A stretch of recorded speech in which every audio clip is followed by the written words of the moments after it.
Amados hermanos, muy buenos días. Les saludamos en el precioso nombre de nuestro Señor Jesucristo. Por favor, acompáñenos en la oración de bienvenida al Espíritu Santo para aperturar este servicio. Señor Jesucristo, estamos aquí agradeciéndote por un día más de vida. Cada vez que abrimos los ojos es un milagro, Señor, y hemos reconocido nuestra verdadera identidad, que somos seres espirituales y que necesitamos un alimento espiritual a su debido tiempo.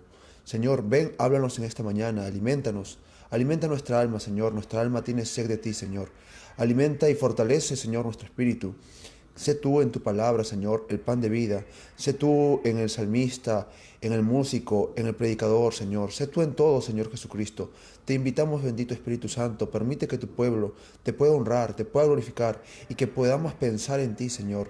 Son estos momentos tan especiales, Señor, que nos hace amar y anhelar más de ti. En el nombre de Jesucristo te lo pedimos.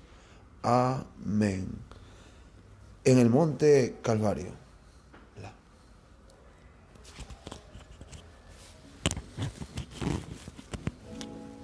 En el monte Calvario estaba una cruz, emblema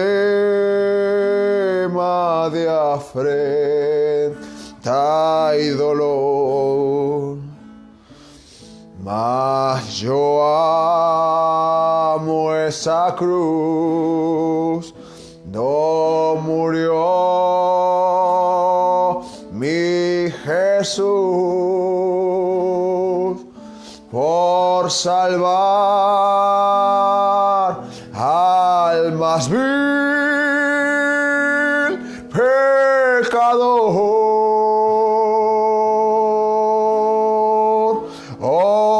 Yo siempre amaré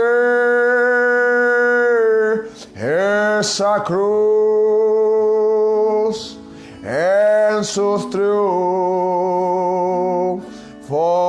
mi gloria será. Y algún día en vez de una cruz, mi corona Jesús me dará. Aleluya. Y aunque el mundo desprecie la cruz de Jesús, para mí tiene su atracción, pues en ella llevó el Cordero de Dios de mi alma la condenación.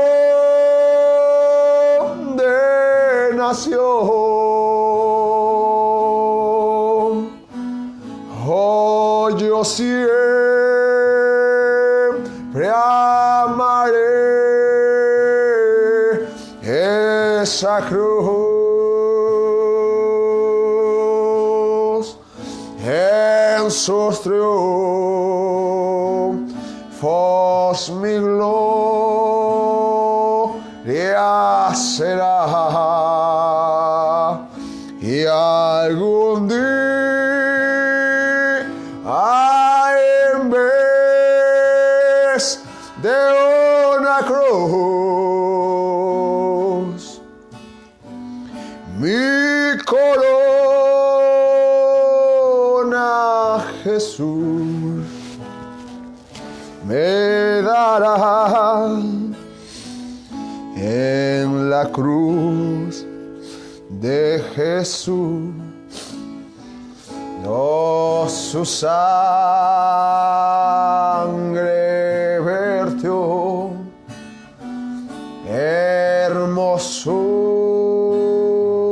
hermosura con templo sin par, pues en ella triunfante a la muerte venció, y mi ser puede santificar.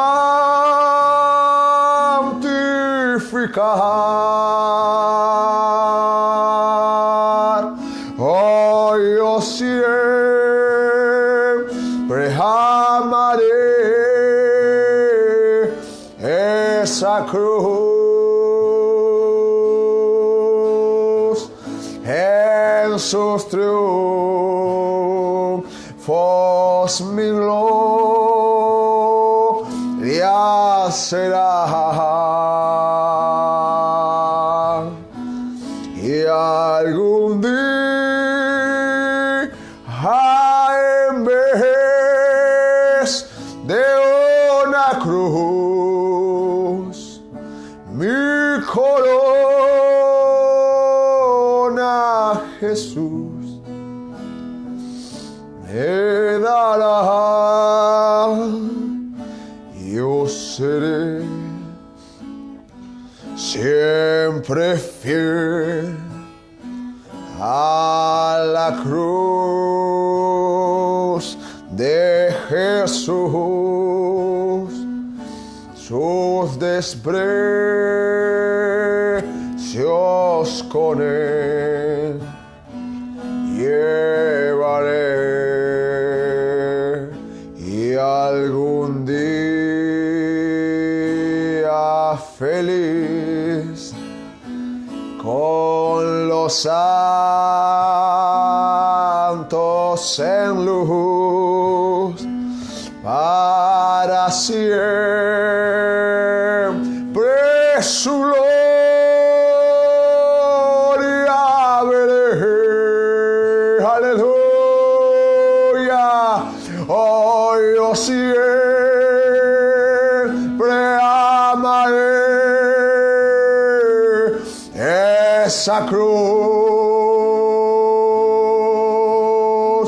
en sus triunfos mi gloria será. Y algún día, en vez de una cruz, mi corona Jesús me dará. Eres la gloria y la alabanza. Levantemos nuestras manos en señal de gratitud, digno de honra y gloria. Levantemos nuestras manos en el nombre de Jesús. Grande eres tú, grandes tus milagros son. No hay otro como tú, no lo hay. No hay otro como tú, grande eres tú.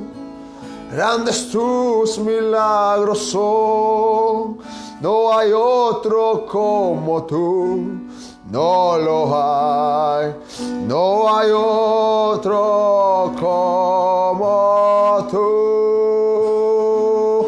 Y a Dios sea la gloria, y a Dios sea la gloria, y a Dios sea la gloria por lo que hizo por mí. Porque grande eres tú, porque grande eres tú, Grandes tus milagros son, no hay otro como tú, no lo hay. No hay otro como tú. Bendito sea nuestro Señor Jesucristo. Con este canto que le encanta al ángel del Señor, recibiremos la palabra ungida de la mañana a través de nuestro pastor Jorge Scavarrossi. Solo cree, todo es posible. Solo cree, solo cree, todo es posible, solo cree, solo cree, solo cree, todo es posible, solo cree. Aleluya. Señor, creo en ti. Aleluya. Señor, creo en ti. Todo es posible. Señor, creo en ti. Aleluya. Solo cree. Gloria a Dios. Solo cree. Todo es posible.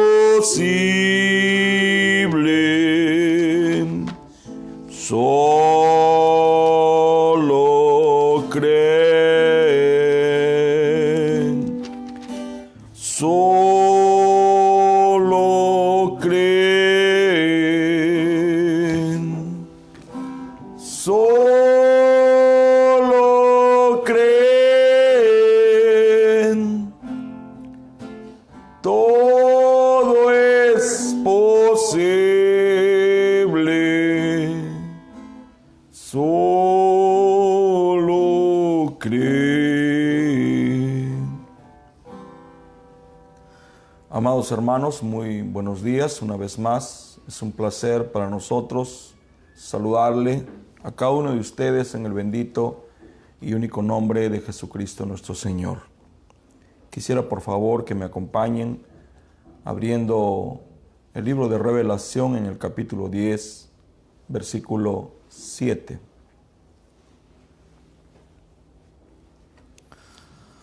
Libro de Revelación, capítulo 10, versículo 7, la palabra del Señor dice así: Pero en los días de la voz del séptimo ángel, cuando él comenzare a tocar la trompeta, el misterio de Dios será consumado, como él lo anunció a sus siervos los profetas. Por favor, Apocalipsis 1:20. El misterio de las 7 estrellas que has visto en mi diestra y los 7 candeleros de oro. Las 7 estrellas son los ángeles de las 7 iglesias y los 7 candeleros que has visto son las 7 iglesias. El mismo libro, capítulo 2, versículo 12. Y escribe al ángel de la iglesia en Pérgamo, el que tiene la espada aguda de 2 filos, dice estas cosas: Yo sé tus obras y dónde moras, y moras donde está la silla de Satanás, y retienes mi nombre y no has negado mi fe, aun en los días en que fue Antipas, mi testigo fiel, el cual ha sido muerto entre vosotros, donde Satanás mora. Oremos. Bondadoso Padre Celestial, una vez más te damos las gracias por el privilegio que nos das de poder, Señor, hacer una parte a nuestro tiempo para darte a ti la preeminencia, para meditar en tu palabra y ahora para compartir esta pequeña meditación con tus hijos. Padre, ayúdanos. Nosotros sabemos que si tú no estás presente, esto es solamente un mero fracaso y una tremenda pérdida de tiempo. Jamás permitas, Señor, que hagamos perder el tiempo a tus hijos. Hemos aprendido que el tiempo es la propia vida, el tiempo vale oro. Señor, he leído tu palabra sagrada. Te ruego, Señor, que tú abras nuestro entendimiento para comprender lo que tú has revelado a través de tu séptimo ángel cuando habló acerca de estos misterios. Por favor, te lo ruego y te lo suplico. Poséeme, tómame con tu bendito Espíritu Santo, pero no solo a mí, sino también a cada uno de tus hijos. En el bendito y único nombre de Jesucristo nuestro Señor, así yo te lo pido. Amén. Hermanos amados, muy buenos días. Una vez más, es un magno privilegio dirigirnos a ustedes a través de la exposición de la bendita palabra del Señor. Estamos contentos porque el Señor nos haya inspirado a este trabajo continuo, donde no dejamos un día sin hablar, sin meditar y sin considerar la bendita palabra del Señor. Antes de empezar con el estudio de esta mañana, debo de recalcar una vez más, antes de empezar con la enseñanza de hoy, debo de recalcar, hacer notar que este espacio tiene solo un fin, y es que usted pueda mirar a Jesucristo, usted pueda acercarse a Jesucristo, usted pueda tener una relación más estrecha con Jesucristo. No hay otro fin, no tenemos otro motivo, no tenemos otro objetivo. Dijimos a lo largo de estas enseñanzas que todo hombre de Dios, por grande o pequeño que sea, tiene solo una tarea, y es apuntar hacia el blanco que es nuestro Señor Jesucristo. Cualquier hombre que apunte hacia un sistema, hacia una organización, hacia un hombre fuera de Jesucristo, este será un anticristo. Aunque hemos aprendido que la única manera que Dios puede cumplir su palabra es asociándose con el hombre. Cuando nosotros miramos la historia del Antiguo Testamento, vemos al gran libertador Moisés, este muchacho que nació en Egipto, que fue criado en el palacio de Faraón, que fue un futuro sucesor del Faraón. Sin embargo, Dios tenía planes para él. ¿Y cuáles eran los planes? Usarlo como el instrumento para cumplir con la promesa que él le había dado a sus padres o a los patriarcas, Abraham e Isaac, Jacob. Mirando esto, preciosos hermanos, nos damos cuenta que Dios, para hacer su trabajo, siempre necesitará de un hombre. Y esto lo podemos ver graficado en la misma vida del Mesías. ¿Quién era el Mesías? Dios mismo. De eso no tenemos duda. Cuando Dios quiso hacer la obra de redención, Él no encargó esta obra a ningún ángel, no encargó esta obra a un ministro, no encargó esta obra a un profeta, a un patriarca, a un salmista, a un juez. No, Él mismo vino a hacer ese trabajo. ¿Y cómo lo vino a hacer? Como un hombre, porque ese siempre ha sido el deseo de Dios. en la vida de Jesús, nosotros podemos ver el plan de Dios para la raza humana. Dios tabernaculizado. Muy bien, hermanos amados, una vez más estamos muy contentos de poder continuar con esta humilde enseñanza. Estamos hablando acerca de Pérgamo. Hemos visto lo que Pérgamo significa, completamente casado.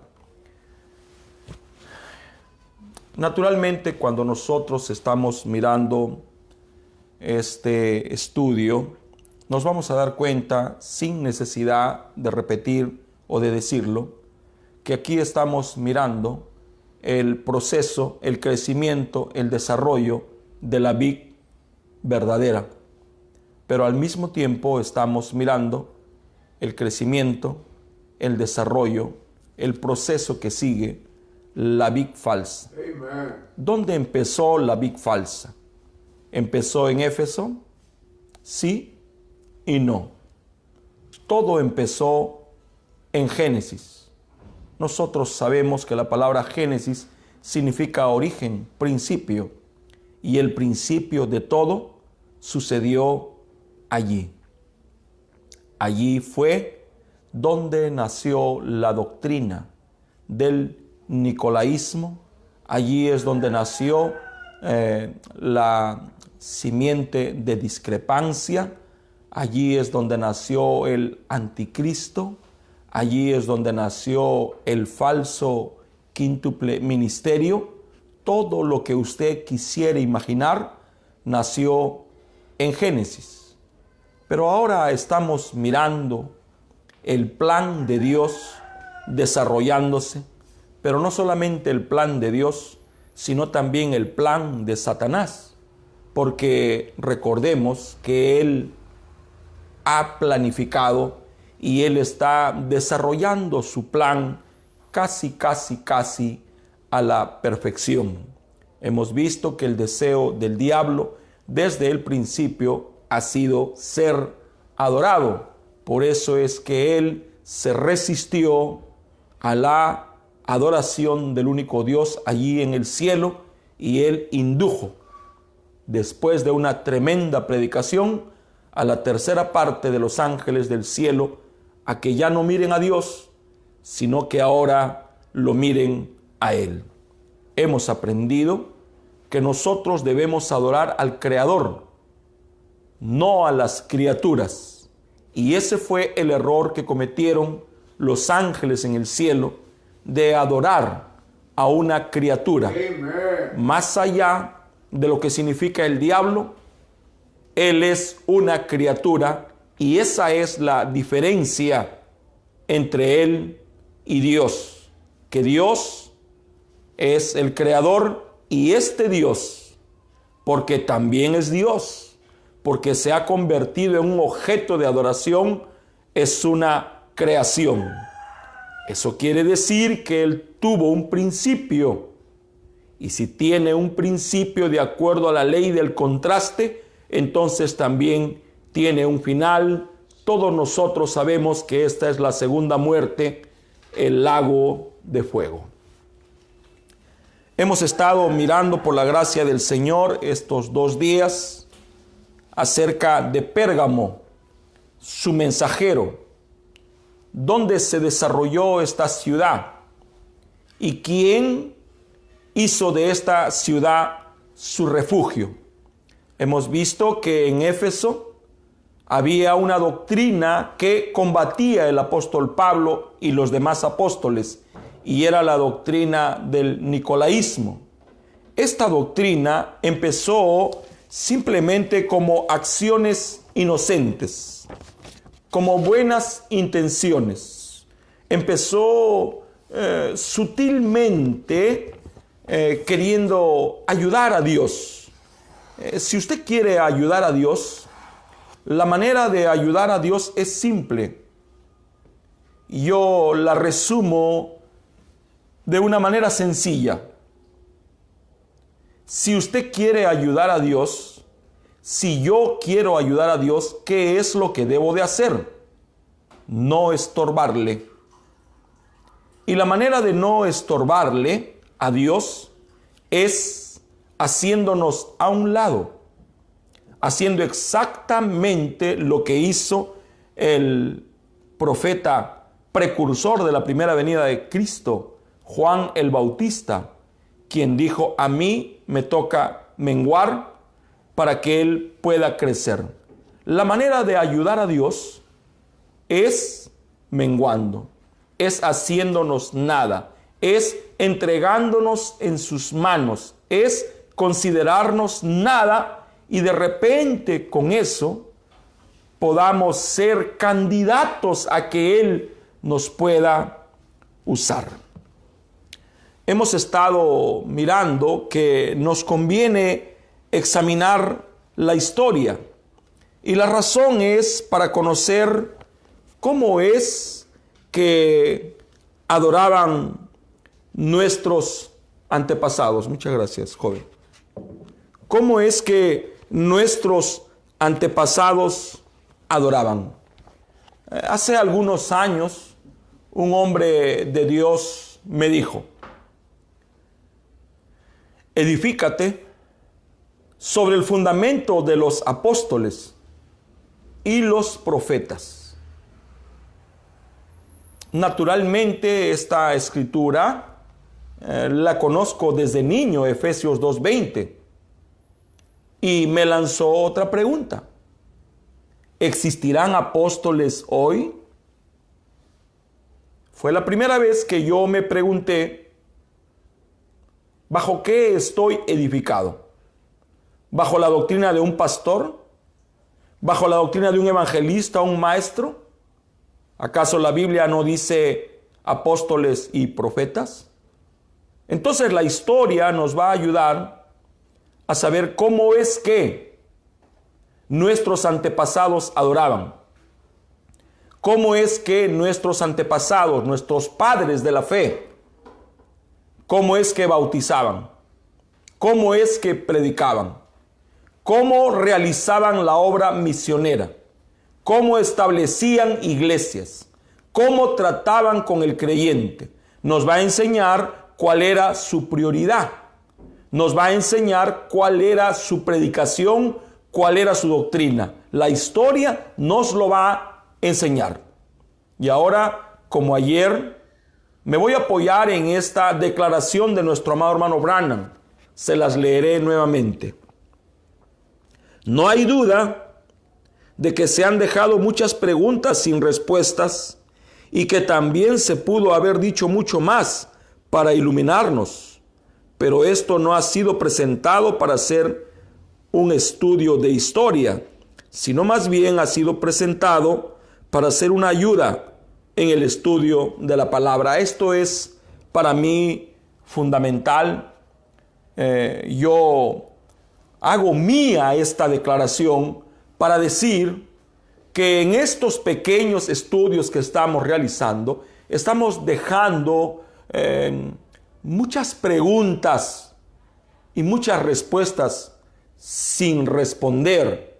Y digo, como dijo el profeta, que esta no es una clase de historia, sino que es un relato histórico que nos ayude a entender un poquito más la palabra del Señor.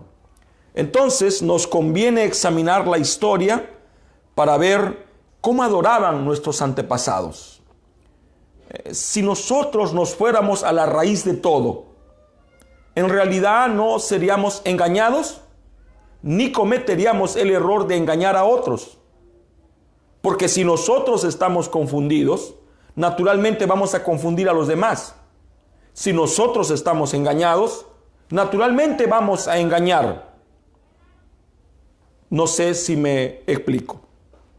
Aquí vamos a través de la historia a saber dónde es que nació la adoración a María. ¿Dónde nació? Naturalmente nació con Nimrod y su madre. Eso es la historia. Y la historia allí está.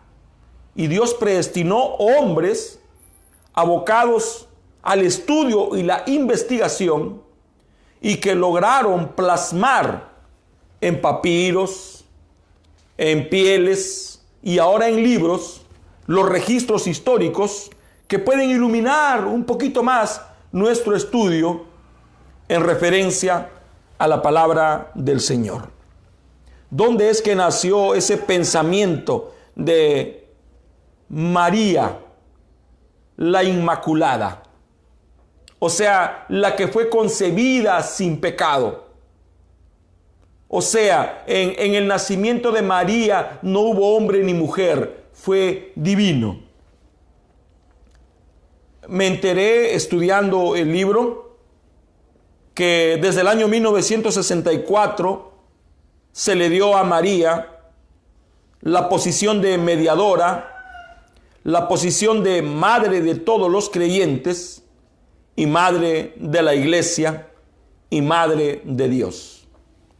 Naturalmente, esta doctrina, esta enseñanza no tiene pies ni tiene cabeza, pero aprendí que si se repite una mentira sistemáticamente, llega a convertirse para otros en una verdad. Más adelante, al final de este estudio, vamos a mirar cómo es que la Iglesia Católica hizo a un lado la palabra del Señor y les empezó a dar a los feligreses, a los laicos, a los creyentes, su propia doctrina. Babilonia tenía dos características muy marcadas. La primera característica que tenían era que ellos adoraban a los antepasados. Por eso es que podemos mirar en la religión católica cómo es que se venera a los santos, cómo es que se puede rezar a ellos, cómo es que se puede adorarlos o darles un respeto sumo, o cómo se les puede tener como mediadores entre Dios y los hombres. Eso nació en Babilonia. La otra característica era que ellos adoraban a la naturaleza.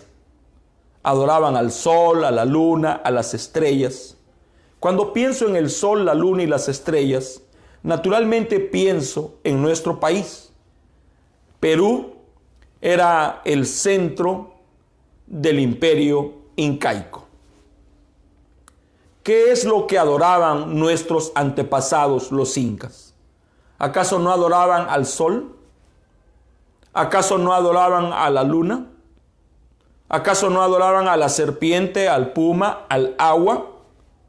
¿Acaso no adoraban a la naturaleza? ¿Dónde nació esa inclinación? ¿Dónde fue su raíz? ¿Quién inspiró a los incas? ¿Quién inspiró a los mayas? ¿Quién los inspiró? Naturalmente, Babilonia un tiempo dominó el mundo entero, comerció con el mundo entero y detrás de su comercio llevaba sus costumbres y llevaba también su religión. Me gustaría, si Dios me ayuda, hacer un cuadro, una ramificación de Babilonia y cómo es que se va ramificando en las culturas más prominentes. Y naturalmente allí tendríamos que hablar de los medos, de los persas, de los grecos, de los romanos. Tendríamos que hablar de la China, tendríamos que hablar de los anglosajones y tendríamos que hablar también de los americanos. Y hacer un paseo por África, India, Asia. Si ustedes oran por mí y le piden que Dios me dé un poco de inteligencia, creo que yo podría graficar, claro está, teniendo esto como base y colocarlo allí y asegurarme que la pantalla enfoque y con una reglita poder estar indicando y al mismo tiempo hablando. Hemos leído la escritura y hemos mirado ahí en Apocalipsis cómo en la tercera edad o cómo en Pérgamo, en esta ciudad, el diablo había llegado ya a ser adorado y había llegado a convertirse en el Dios que tanto anhelaba y había establecido su trono. Vimos cómo es que todo en el plan de Dios está tan perfecto que Pérgamo significa totalmente casado. ¿Quién se casó en Pérgamo? ¿De quién fue el matrimonio?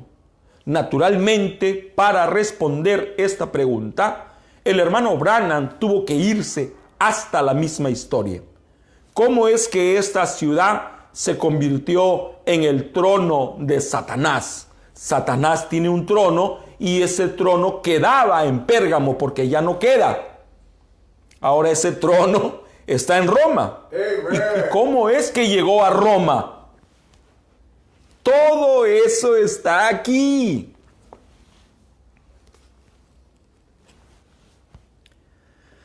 Entonces, hemos mirado que en Pérgamo se adoraba a Esculapio. Esculapio es un símbolo que usan los galenos o se usa en la medicina. Es una vara con una serpiente envolviéndola. Y esta era la vara de bronce, la serpiente de bronce que Dios le dijo a Moisés que se haga para que sanen todos los que habían sido picados por estos animales.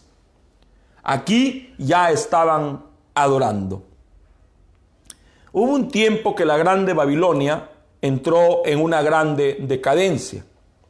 Fue prácticamente asolada por los medos y persas. Y el rey de Babilonia, que también era un sacerdote, escapó con su séquito, con sus principales. Logró escapar y escogió una ciudad de refugio. ¡Qué increíble! Dios estableció ciudades de refugio. Y aquí también había una ciudad que iba a refugiar al rey sacerdote de Babilonia. Este rey que se refugió en la ciudad de Pérgamo llevó su adoración, llevó su doctrina, llevó sus costumbres, llevó todo. Muy bien. Pérgamo es la silla de Satanás. Cuando Babilonia cayó bajo los medos persas, el sacerdote Attalus huyó de la ciudad y se refugió en Pérgamo con todos sus sacerdotes, pero no solo eso, llevó también sus misterios sagrados. ¿Qué llevó? ¿Qué es lo que llevó? La adoración a los antepasados. ¿Qué más llevó? La adoración a la naturaleza. Y ahora estaban adorando al sol. ¿Cuántos sabían que el sol se representaba en la serpiente y el esculapio? Aquí lo dice. Cuando el hermano Branham nos habla de Pérgamo, él dice que este resumen histórico en realidad es muy corto. Pero él necesariamente para hablarnos de Pérgamo, él hace un resumen histórico de Babilonia y cómo es que llegó a Pérgamo. Él nos dice que esto es valioso para nuestro entendimiento de la palabra del Señor. Nosotros miramos que después del saludo que Dios le da a la edad, él emite una denuncia y dice: pero tengo unas pocas cosas contra ti, que tienes ahí a los que retienen la doctrina de Balaam, que enseñaba a Balac a poner tropiezo ante los hijos de Israel, o comer de cosas sacrificadas a los ídolos, y cometer fornicación. Y también tienes a los que retienen la doctrina de los nicolaitas, lo que yo aborrezco. Cuando nosotros miramos esta declaración, nos damos cuenta que Dios está denunciando dos cosas. Las dos cosas que Dios renuncia son dos doctrinas, dos enseñanzas. Y esta es la doctrina de Balaam y la doctrina de los nicolaitas que él aborrece. La doctrina de Balaam es la adoración de Balaam. Porque si había alguien que sabía adorar, este era Balaam. Recordemos que en su paso a la tierra prometida, Israel tenía que pasar por la tierra de Balac. En realidad, Balac y su reino eran parientes de Israel, porque ellos eran descendientes de Lot. Lot tuvo hijos con sus propias hijas. Estos reyes, o este rey Balac, al saber que Israel le pedía permiso para transitar o hacer tránsito por su tierra, se apavoró, se asustó, tuvo miedo. ¿De qué? Si Israel no iba a agredirlos. Israel se estaba comprometiendo a compensar monetariamente todo el perjuicio que ellos causen, o sea, alimento para sus animales, agua, todo perjuicio ellos lo iban a honrar. El miedo que tenía Balac era de que en su pueblo alguien se sienta atraído por la religión de Israel. Ahora, la palabra religión significa cobertura. Y el hermano Branham dice que doctrina es cobertura. Entonces existe la doctrina de Israel y existe ahora la doctrina de Balaam y de Balac. Entonces, ¿qué hizo Balac? Naturalmente se opuso y buscó un profeta, alguien que hablaba con Dios, alguien que sabía de adoración, alguien que sabía cómo acercarse, cómo allegarse a Dios, porque si había alguien que sabía cómo acercarse y cómo allegarse a Dios, este era Balaam. Nosotros vimos que después de tener el incidente con el asno, él fue y edificó 7 altares. Exactamente la misma adoración de Israel. La adoración del reino de Balac era exactamente la misma adoración que se realizaba en Israel o que realizaban los israelitas. Sin embargo, ellos, dice el hermano Branham, solo sabían la mecánica y no sabían la dinámica. Amen. Todos nosotros sabemos que Balaam se vendió. Se vendió por dinero, pero no solo por el dinero. Observen bien. Se vendió también por la fama. Pero no solo por la fama. Allí también están las mujeres. Por eso es que de 3 cosas se debe de cuidar todo hombre de Dios, o nos debemos de cuidar: fama, dinero y mujer. Esas son las 3 cosas de las cuales nos tenemos que cuidar. Sin embargo, Pablo G. García decía: 3 cosas necesita el hombre: fama, dinero y mujer. Sí, el que apetece obispado o buena obra desea, pero tiene que tener su mujer, una sola. Salomón dijo que el dinero responde a todo. ¿Podremos transmitir sin dinero? Claro que no. Hay que pagar el servicio de celular, hay que pagar la luz, hay que pagar todo. Y está bien, el dinero responde a todo. ¿Necesitamos fama? Dice la Biblia que la fama de Jesús crecía. Dice Salomón que la buena fama es como el buen perfume. Entonces, hay buena fama y hay mala fama. Entonces, aquí el Señor denuncia 2 doctrinas que él aborrece. Denuncia la doctrina de Balaam, porque la doctrina de Balaam trajo idolatría y trajo excesos pecaminosos a Israel. Pero también aborrece la doctrina de los nicolaitas, que empezó en Éfeso, aunque viene de atrás. Eso viene de atrás. Pero en Éfeso, en la iglesia verdadera, se hizo notorio. Cuando se permitió que entre la política, cuando se entró que entre la dirección humana, cuando el hombre empezó a dirigir la iglesia y ya no Dios, cuando ahora era la inteligencia, el conocimiento humano y ya no la palabra.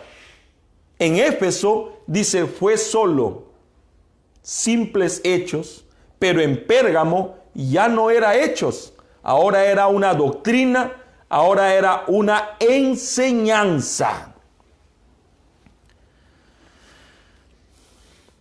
En Pérgamo, el hermano Branham dice que se consolidó la mezcla de la religión babilónica con el cristianismo.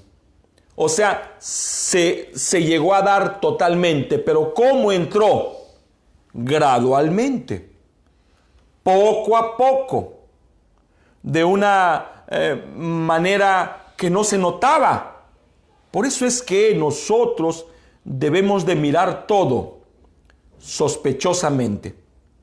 Y al primero que debemos de mirar con sospecha es a nosotros mismos. Si hay alguien de quien yo me tengo que cuidar, es del que está hablándoles ahora en esta mañana. Yo me cuido de Jorge Scavarrossi. A mí no me gusta darle rienda a Jorge Scavarrossi. Si yo descuido a Jorge Scavarrossi, Jorge Scavarrossi empieza a imponerse. Jorge Scavarrossi tiene sus propias ideas, tiene sus propios planteamientos. A Jorge Scavarrossi le gusta elevarse, le gusta subir, le gusta inflarse. A Jorge Scavarrossi le gusta defender lo que él piensa porque él cree que lo que piensa es lo correcto. Entonces, si hay alguien de quien yo debo de cuidarme, es de Jorge Scavarrossi.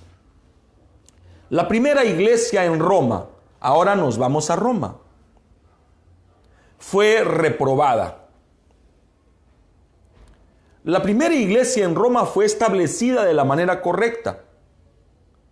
Después de 17 o 19 años que estaba establecida, el emperador Claudio los expulsó de Roma. ¿Quiénes congregaban en esta iglesia de Roma? Congregaban judíos naturalizados romanos. Esta iglesia tuvo un pequeño auge. Estaba teniendo éxito. La gente estaba abrazando la nueva religión o la nueva fe. Esto despertó la envidia de las autoridades, quienes consiguieron que Claudio los expulse. Naturalmente, los que hemos visto la biografía de Claudio, sabemos que su reinado terminó, o su ciclo como emperador. Entonces, al terminar esto, regresaron a la iglesia de Roma y encontraron que se había degradado totalmente. Habían perdido primeramente la palabra, porque en esos tiempos no había Biblia. Y al expulsarse a los creyentes originales de la primera iglesia en Roma, a los que se quedaron se les estaba privando de la palabra. Ya no había palabra para darles. ¿Qué es lo que se les empezó a dar? Religión. ¿Qué es lo que se les empezó a dar? Dogmas, credos. ¿Qué es lo que se les empezó a dar? Adoración, ritos, ceremonias. Cuando llegaron a la ciudad de Roma, encontraron que esta iglesia se había desenfocado. Y dice que no había manera que ella se recupere. Entonces se estableció en Roma otra iglesia del mensaje de esos días. Sin embargo, esta iglesia, que fue la primera iglesia que se fundó en Roma, la iglesia que se leudó, la iglesia que abandonó el fundamento, la iglesia que abandonó la adoración correcta, se apropió de tal afirmación: nosotros somos la primera iglesia. Amén. Y hasta el día de hoy la sostienen. Dicen los católicos que la iglesia católica es la primera iglesia, la más antigua. Y sí, cuando usted lee este libro, el hermano Branham les da la razón y dice que sí, nació allí en Roma en los días de Pablo. Allí nació, allí se sembró la semilla. Por muchos años Pérgamo fue la silla y el trono de Satanás, hasta que el sacerdote decidió entregar la religión que se había formado en Pérgamo a Roma. ¿Y a quién se la entregó? Al emperador. Entregó esta iglesia al emperador hasta que Julio César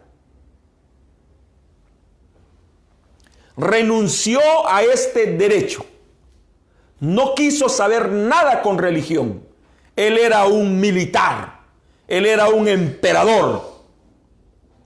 ¿Y quién creen ustedes que se quedó con la administración de esta iglesia que nació en Pérgamo? Ya lo saben, la primera iglesia que se fundó en Roma y que hoy conocemos como la Iglesia Católica. La primera iglesia de Roma, que fue reprobada, pagana, no se dio su título de ser la primera iglesia, sino que permaneció y permanece como la primera iglesia hasta el día de hoy. ¿Y dónde queda? En Roma. Al ver esta degradación de la primera iglesia en Roma, un hombre de Dios que fue discípulo de Juan, Policarpo, fue hasta Roma para exhortarles a manera de súplica que regresen a la palabra.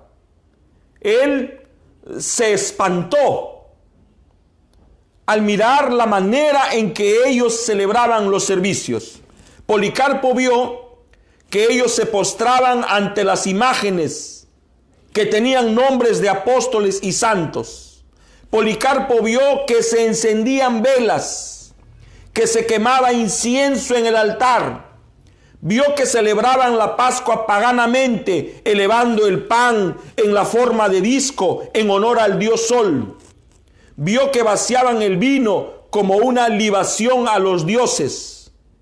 Este santo anciano, que había viajado 2000 kilómetros, no pudo impedir tal decadencia.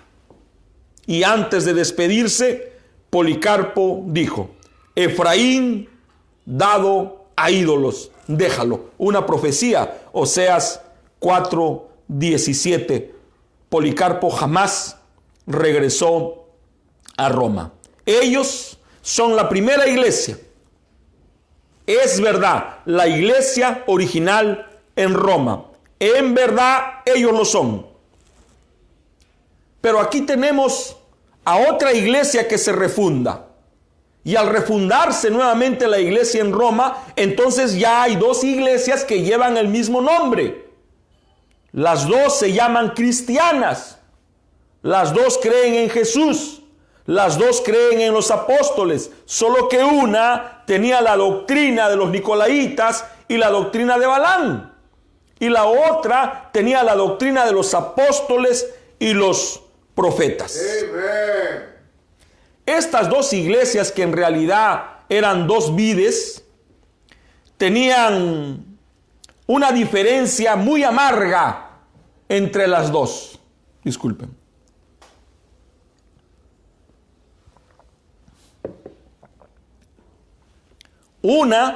La primera iglesia que se fundó en Roma se apartó de la verdad.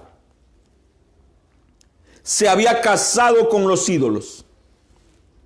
Se había hecho híbrida, no tenía ya vida en ella porque lo híbrido no se puede reproducir.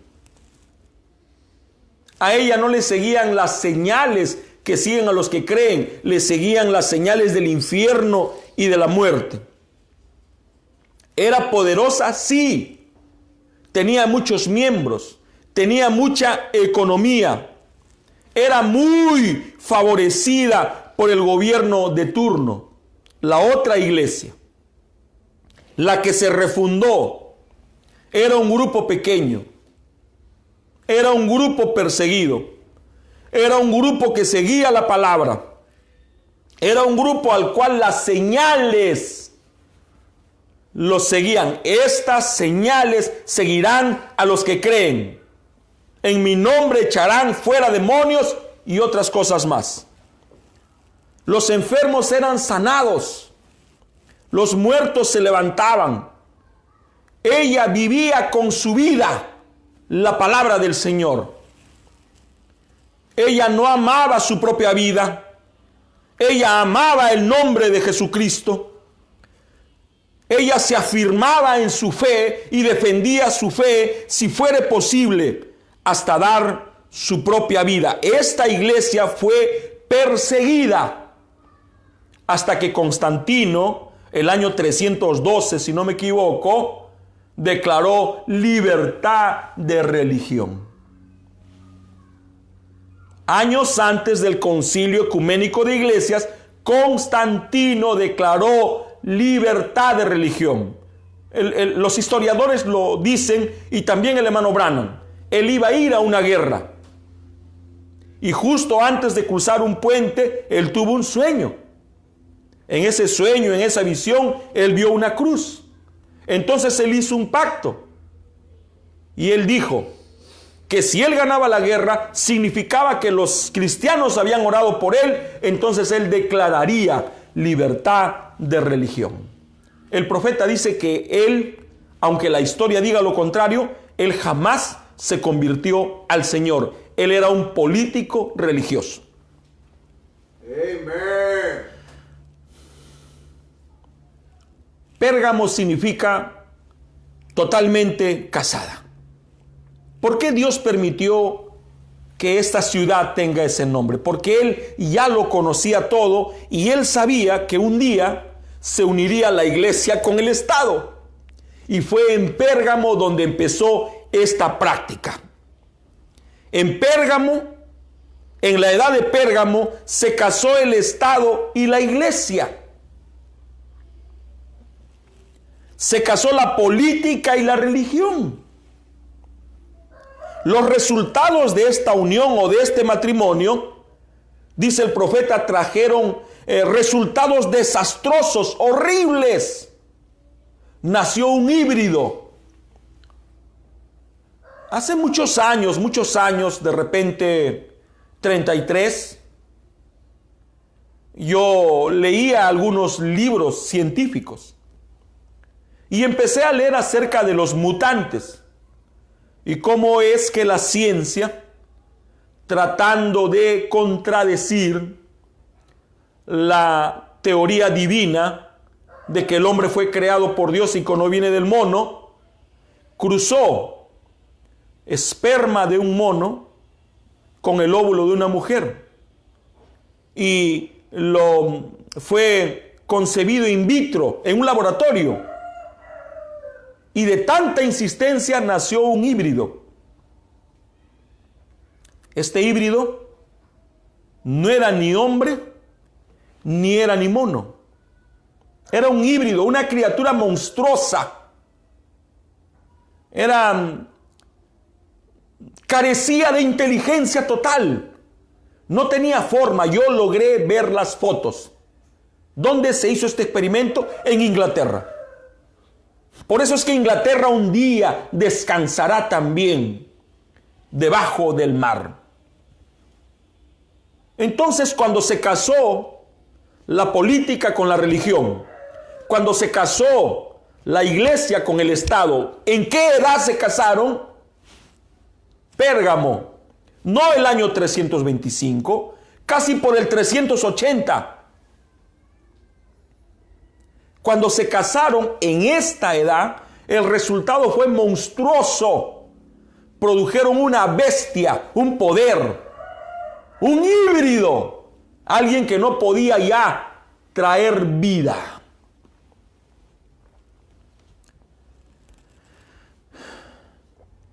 Cuando miramos esto, naturalmente pensamos en Caín. Cuando se unieron dos especies diferentes, la bestia, la serpiente y la mujer, ¿qué nació? Un híbrido, un renegado, un contumaz, un asesino. En Pérgamo no solo se casó el Estado y la iglesia, sino también se unió la religión babilónica con la primera iglesia, porque el rey de Babilonia, cuando los medos persas invadieron, se refugió en la ciudad de Pérgamo. Amen. ¿Y qué es lo que allí levantó? Templos. Empezaron a adorar a los antepasados, empezaron a adorar a la creación. Entonces ahí estaba la religión de Babilonia. Y esta religión se casó con los llamados cristianos.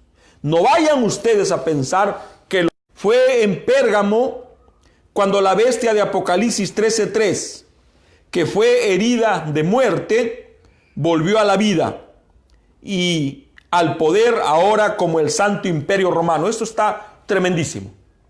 ¿Qué es lo que sucedió? Nosotros vimos el nacimiento del Imperio Romano. ¿Cómo se fundó? Con Rómulo, con Remo, vimos cómo se fundó. La mitología nos enseña cómo se fundó, cómo eran dos niños amamantados por lobos, y así se inició. Hubo un tiempo en que ese imperio romano creo que tenía como no sé cuántos millones de súbditos en el mundo. Lo conquistaron todo. Ellos son los que establecieron el Senado, por ejemplo, el Parlamento. Nosotros tenemos un Parlamento y muchos de nuestros parlamentarios ni siquiera saben lo que significa Parlamento. La palabra Parlamento viene de parlar. Io parlo italiano, yo hablo italiano, significa hablar es parlar. Pero este imperio llegó a su decadencia, mucho más cuando entró Cómodo. Cómodo no es solo lo que se ve en la película Gladiador, fue mucho más, inteligentísimo, brillante, y él apuró la decadencia de este imperio que estaba siendo herido de muerte.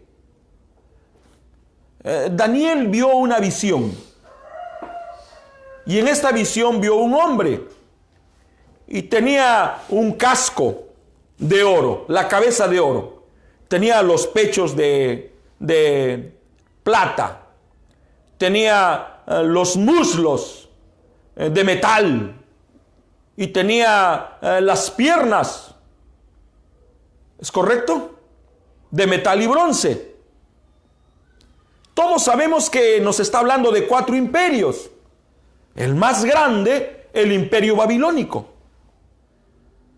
A este imperio babilónico le sucedió el imperio medo-persa, los medos y los persas, que no fue tan poderoso como los babilónicos. Cuando este imperio menguó, afloró el imperio greco, los griegos, los pensadores, los filósofos, los guerreros en batalla, 300. Y después el imperio romano. Este imperio romano estaba muriendo, pero en Pérgamo resucitó.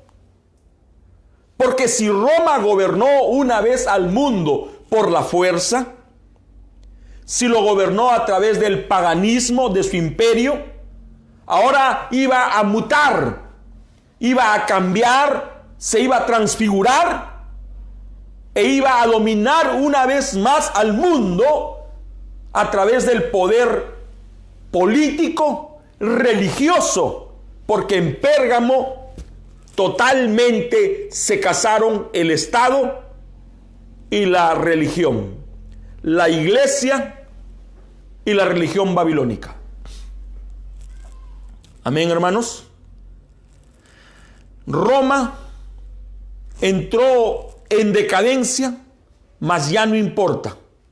Ahora es su imperio religioso la que la mantendrá por encima de todas las gentes, gobernando una vez más al mundo entero, solo que esta vez a través de religión. Espero, si Dios nos ayuda, ya empezar a transmitir en unas semanas con una computadora. Allí sí vamos a poder colocar diapositivas y usted va a poder captar mejor la imagen. No quiere decir que nos vamos a deshacer de esta hermosa pizarra, no. Pero vamos a colocar algunas imágenes que puedan ayudarle a usted a entender un poquito más lo que estamos tratando de hablar. El hermano Branham aquí nos habla acerca de la imagen, nos habla de la cabeza de oro, el pecho de plata, los muslos de metal y las piernas y los pies de barro y metal. Y él nos da una explicación muy tremenda. Hemos visto, cuando yo era niño, leí un libro, y este libro se llamaba Vaticano, y ahí aprendí que el Vaticano es la nación más pequeña del mundo, tiene solo 1000 habitantes, y aunque queda dentro de un país llamado Italia, el Vaticano es un país dentro de otro país. Tiene su presidente, que es el Papa. Tiene sus embajadores, que están por todo el mundo, que son sus cardenales. Tiene sus arzobispos. Tiene sus obispos. Entonces Roma se ha constituido en un poder gigantesco. Y ahora está una vez más gobernando al mundo a través de la política y a través de la religión. El cristianismo está asustado. Al mirar lo que está sucediendo, lo que está pasando, se han asustado. Debo de decir que el rapto va a suceder después que se cumplan algunos eventos que han sido profetizados anticipadamente. El rapto no puede venir sin que esos eventos sucedan uno detrás de otro. Nos conviene estar alertas para alertar de esa manera al pueblo. Entonces, el Vaticano es una nación dentro de otra nación. Roma papal, falsamente llamada cristiana, ahora domina por medio de la religión. Y su dominio es más eficaz que la Roma pagana. Porque ahora está controlando a través de la fuerza. Podemos mirar algunos edictos que se dictaban a los comienzos de la Roma papal. Y vamos a ver cómo se usaba la propia escritura para perseguir con violencia al cristianismo. Ellos usaban el testimonio del apóstol Pablo para imprimir fuerza. Ellos dicen que Dios tuvo que tumbarlo, botarlo del caballo para hacerle entender. Entonces, apoyándose en eso, ellos empezaron a presionar con violencia el regreso de los feligreses a esta religión.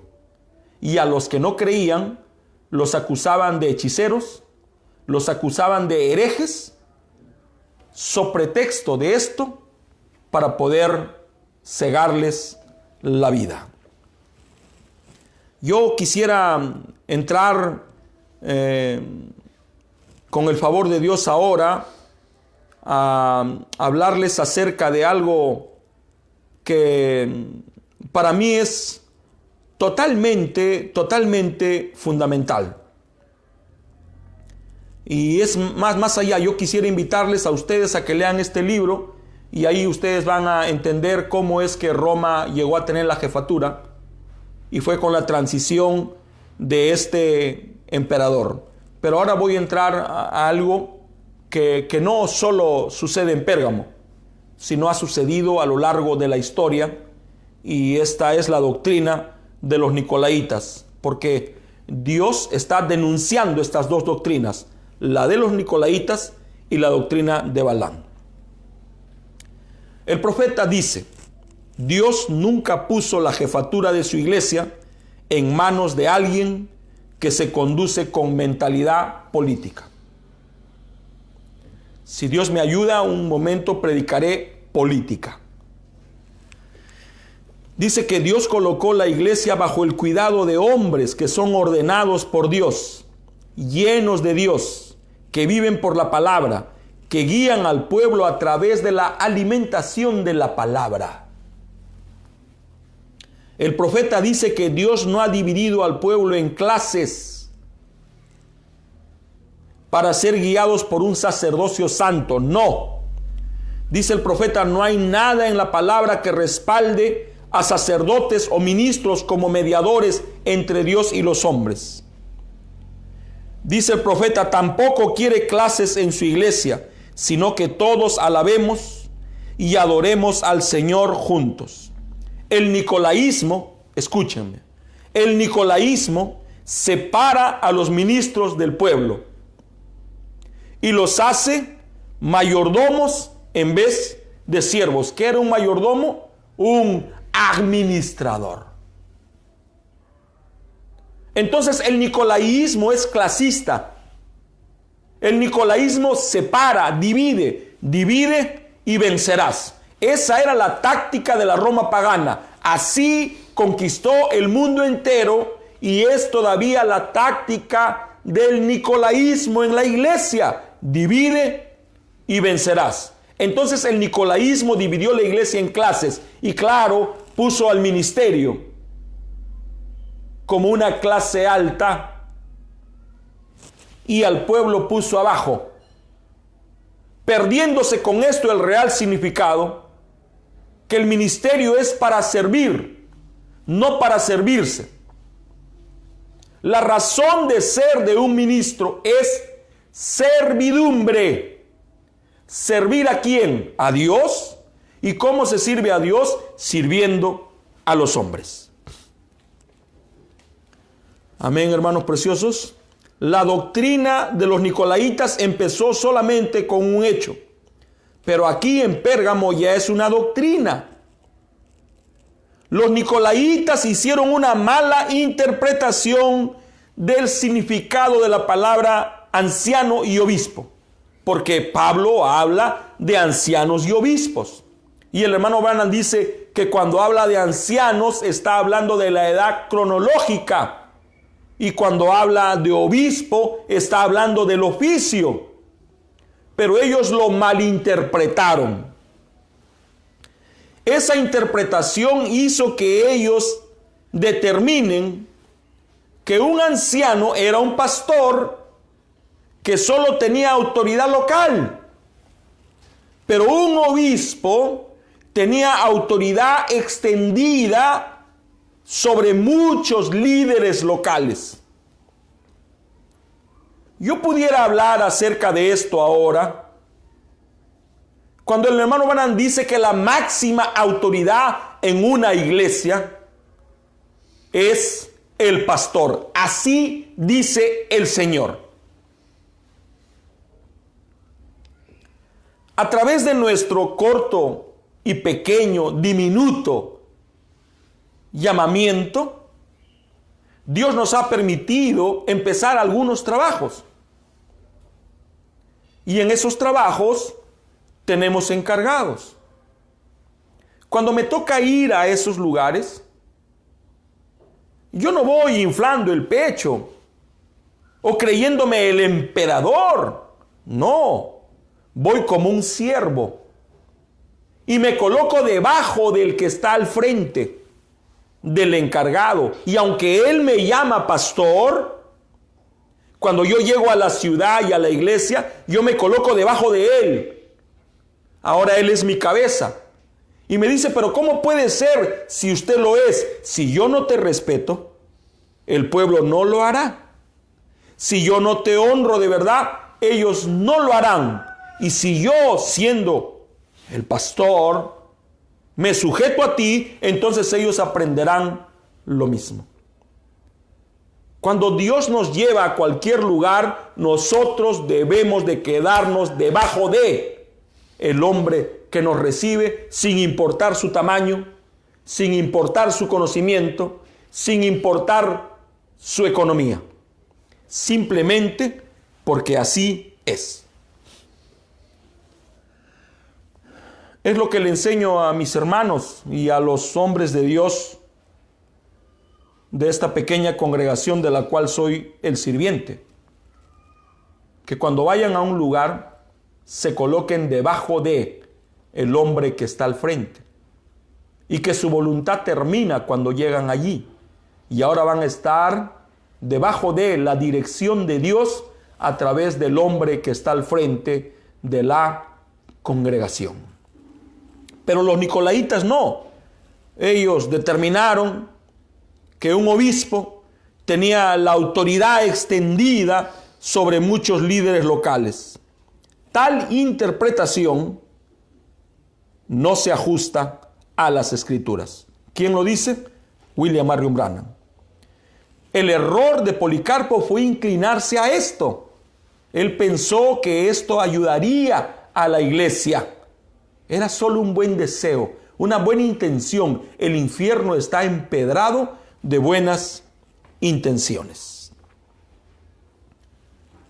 Los obispos decían que tenían poder para controlar hombres y hacer como ellos deseen. Aquí lo dice.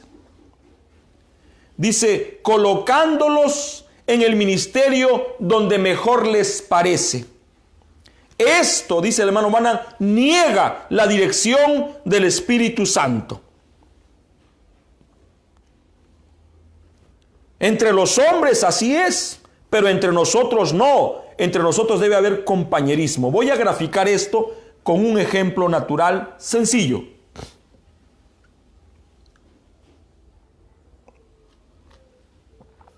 Me voy a poner como ejemplo y ya estoy cerrando.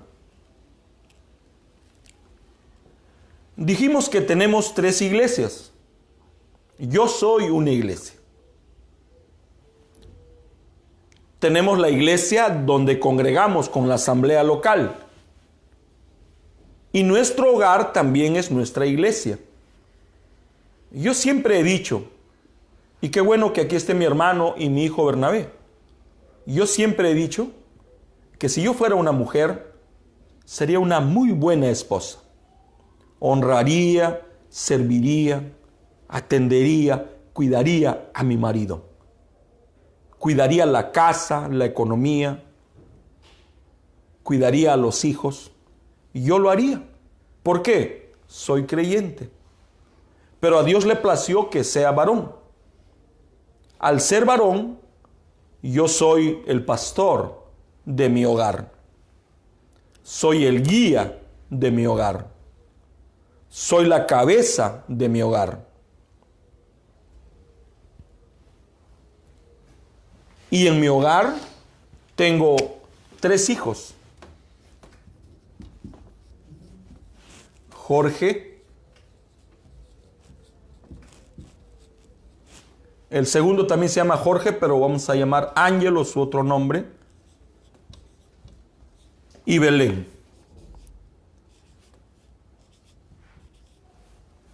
Estos tres están bajo mi llamamiento.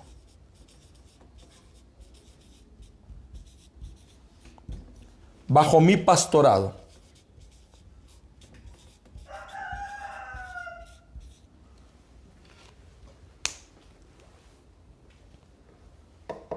Así es. Pero yo sé que con mucho dolor ellos un día saldrán de esta iglesia, este hogar, para formar su propia iglesia y para formar su propio hogar. Y cuando eso suceda, yo los despediré con tristeza y con dolor, pero al mismo tiempo con alegría de saber que llegó el momento que ellos se desarrollen. Cuando llegue ese día, no se romperá el vínculo que nos une, padre, hijo, hijo, padre. No se romperá el amor. No se romperá eso.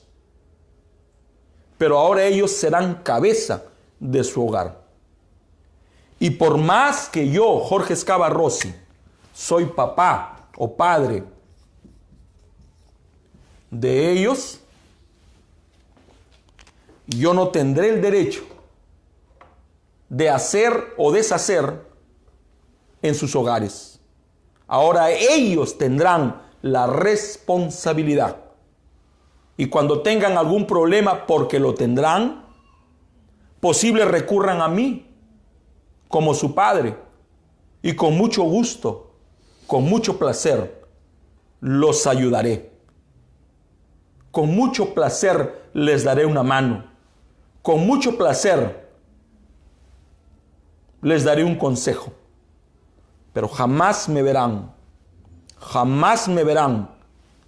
tratando mal a su esposa, a sus hijos. Jamás entraré a la cocina a abrir la olla.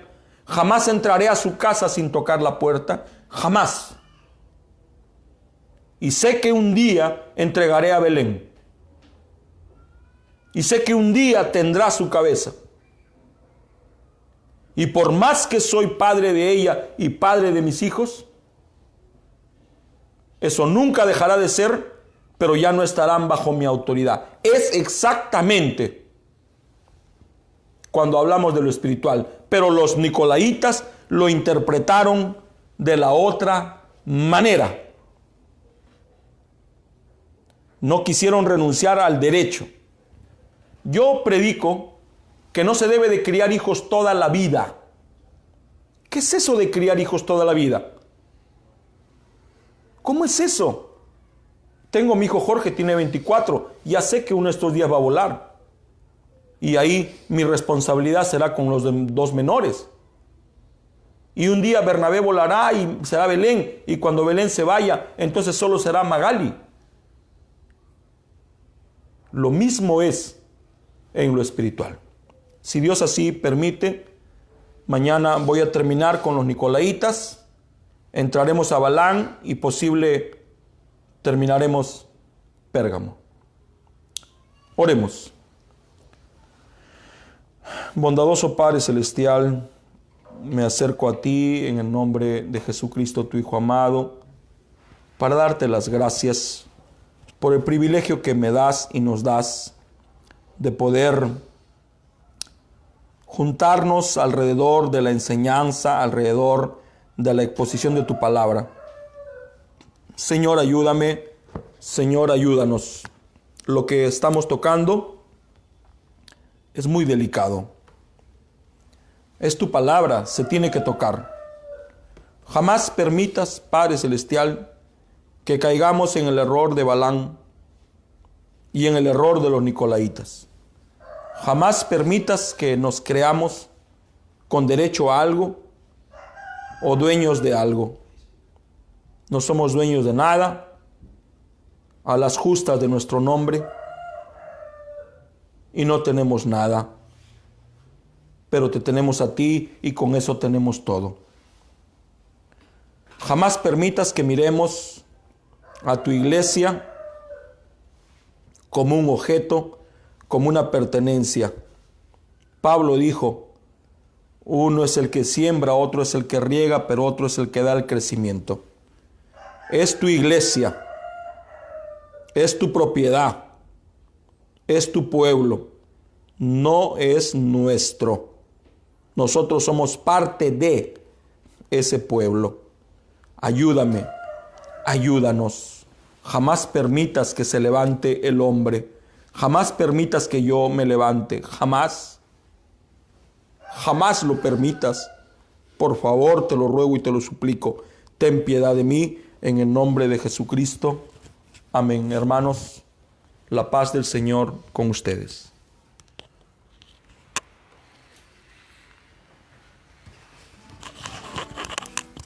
Una gota de tu sangre sobre mí. Una gota de tu sangre sobre mí. Solo una bastaría para limpiar mi corazón. Una gota de tu sangre sobre mí. Una gota de tu sangre sobre mí. Una gota de tu sangre sobre mí. Solo una bastaría para limpiar mi corazón. Una gota de tu sangre sobre mí. Solo una bastaría para limpiar mi corazón. Una gota de tu sangre sobre mí. Un gran escultor talló una cruz con Jesús allí crucificado. La gente al pasar no vio nada especial en aquella obra del Calvario, pero un hombre fue a los pies de aquella cruz y arrodillado desde allí miró a Jesús, pero sus lágrimas no las pudo contener, porque esa era la forma de mirarlo. Señor, quiero mi día en el Calvario, morir allí a esta vida de pecado, no levantarme hasta que pueda yo decir, ya no vivo yo, mas Cristo vive en mí. Señor, Señor, quiero mi día en el Calvario, morir allí a esta vida de pecado, no levantarme hasta que pueda yo decir, ya no vivo yo, mas Cristo vive en mí. Señor Jesucristo, en esta mañana pedimos, Señor, que te apiades de nosotros, que tengas misericordia de nuestros descuidos, de nuestras debilidades, Señor, y que una vez más, Señor, extiendas tu gracia y misericordia a nosotros, tu pueblo, Señor. Venimos aquí para colocarnos bajo tu sangre, Señor, que es el único lugar provisto para la oración, que es lo único que nos permite entrar en tu presencia, para pedirte que nos ayudes, nos perdones, nos guíes, que ayudes a tu pueblo en sus necesidades, Señor. Si hay un hermano que esté luchando con esta enfermedad, si hay un hermano que esté luchando en su mente, si hay un hermano que esté sufriendo, Señor, por favor, sé tú derramando el bálsamo de la sanidad divina, Señor. Te pedimos por nuestro hermano Alex Rivas, Señor. Sé tú dándole fortaleza en este momento, Señor. Tú eres nuestro sanador. Ayúdanos a creer y entender que la sanidad divina es progresiva, Señor. Lo creemos, lo aceptamos y lo confesamos, sabiendo que por tus llagas somos curados. Asimismo, Señor, te pedimos por las necesidades en la economía. A los hermanos que tengan trabajos, que tengan proyectos, que tengan empresas, sé tú, Señor, proveyendo clientes, sé tú abriendo puertas. Tú eres el Dios que le prometió a Abraham, Isaac y Jacob, que dijo, en ti serán benditas todas las familias de la tierra. En el bendito nombre del Señor Jesucristo te lo pedimos. Amén. No hay Dios tan grande como tú, Sol. No hay Dios tan grande como tú, oh no lo hay, oh no lo hay, oh no hay Dios tan grande como tú, oh no lo hay, oh no lo hay, no hay Dios que puede hacer las obras como las que haces tú. No hay Dios que puede hacer las obras como las que haces tú. No es con espadas ni con ejércitos, mas con tu Santo Espíritu. No es con espadas ni con ejércitos, mas con tu Santo Espíritu. Y esas almas se salvarán, y esas almas se salvarán, y esas almas se salvarán con su Santo Espíritu, con su Santo Espíritu. Bendito sea el nombre de Jesucristo.